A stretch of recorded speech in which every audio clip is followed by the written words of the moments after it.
आज का 85वां महाधिवेशन एक ऐतिहासिक भारत जोड़ो यात्रा के बाद हो रहा है। भारत जोड़ो यात्रा ऐतिहासिक इसलिए है कि इसने नफरत की राजनीति करने वाले लोगों को बैकफुट पे ला दिया है, पर उसके साथ साथ एक इकोनॉमिक काम भी किया है कि आज देश में मुख्य पटल पर चर्चा हो रही है निरंतर बढ़ती बेरोजगारी की, निरंतर बढ़ती महंगाई की।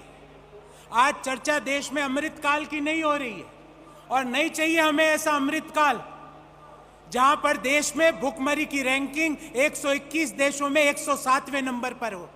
हमें ऐसा अमृतकाल नहीं चाहिए जहां पे पर कैपिटा इनकम के अनुसार हम दुनिया के 197 देशों में 142वें नंबर पर हो।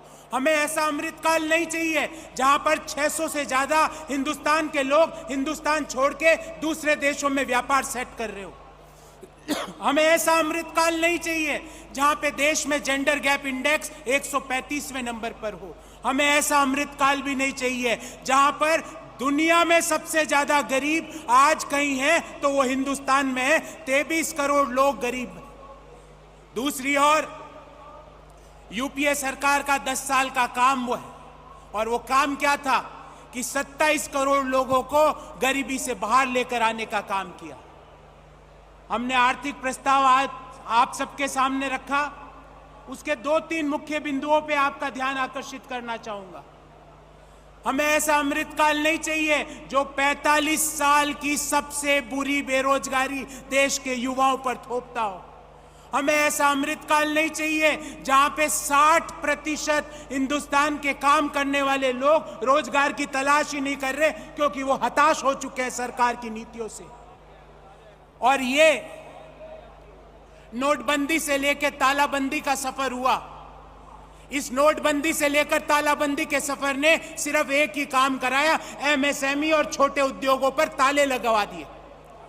और आज जो मैं एक आंकड़ा आप सबके सामने रख रहा हूं, CIA consortium of Indian associations का एक आंकड़ा, वो कहता है 76% एमएसएमई लॉस में चल रहे हैं। अरे चलेंगे ही ना, क्योंकि देश की सरकार सिर्फ 2 लोगों के बारे में सोचती है, उस सेक्टर के बारे में नहीं सोचती जो 12 करोड़ लोगों को डायरेक्ट रोजगार देते हैं। उस सेक्टर के बारे में नहीं सोचती। एमएसएमई 74% एमएसएमई पिछले 5 सालों में या तो उनकी आय घटी है या वो बंद हो गए। ऐसे अमृतकाल से तो मैं कहूंगा देश के लोगों को विष देकर 2 लोगों को अमृत पान कराना अमृतकाल नहीं है, वो देश के लोगों के लिए विष काल है।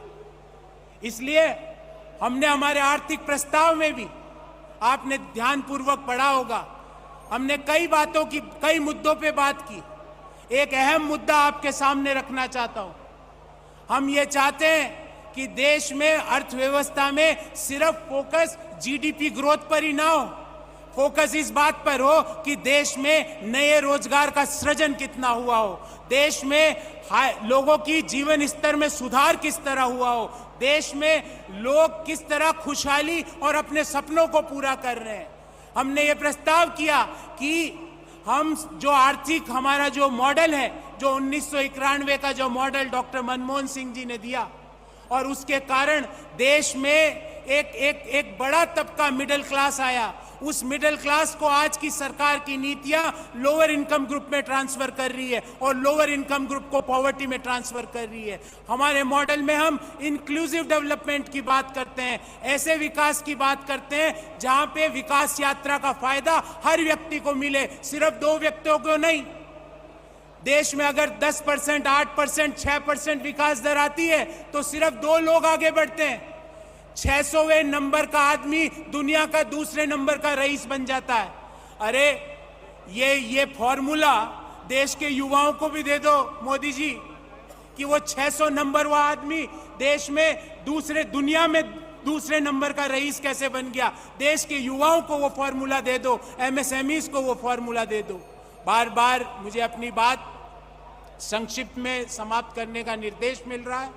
मैं आप सभी का और जिन्होंने मुझे अवसर दिया है यहाँ पर खड़े होकर इस ऐतिहासिक महासम्मेलन में अपनी बात कहने का, मैं उनका आभारी हूँ। मैंने कुछ तथ्य आपके सामने रखे हैं। हम सबकी जिम्मेवारी है इन तथ्यों से देश के लोगों को और मतदाताओं को चुनावों से पहले अवगत कराएं और वापस ऐसी सरकार को चुनें जो लोगों के बारे में सोचती हो, जो लोगों से चुनी गई हो और लोगों के बारे में सोचती हो, जो सिर्फ 2 लोग ना चलाएं और 2 लोगों के बारे में ना सोचे। बहुत बहुत धन्यवाद। जय हिंद, जय भारत।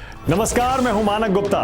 अगर आपको हमारा ये वीडियो पसंद आया हो तो इसे लाइक और शेयर जरूर करें और हाँ, हमें सब्सक्राइब और फॉलो करना ना भूलें ताकि आप देश और दुनिया की कोई खबर मिस ना करें। तो जुड़े रहिए हमारे साथ और देखते रहिए न्यूज़ 24।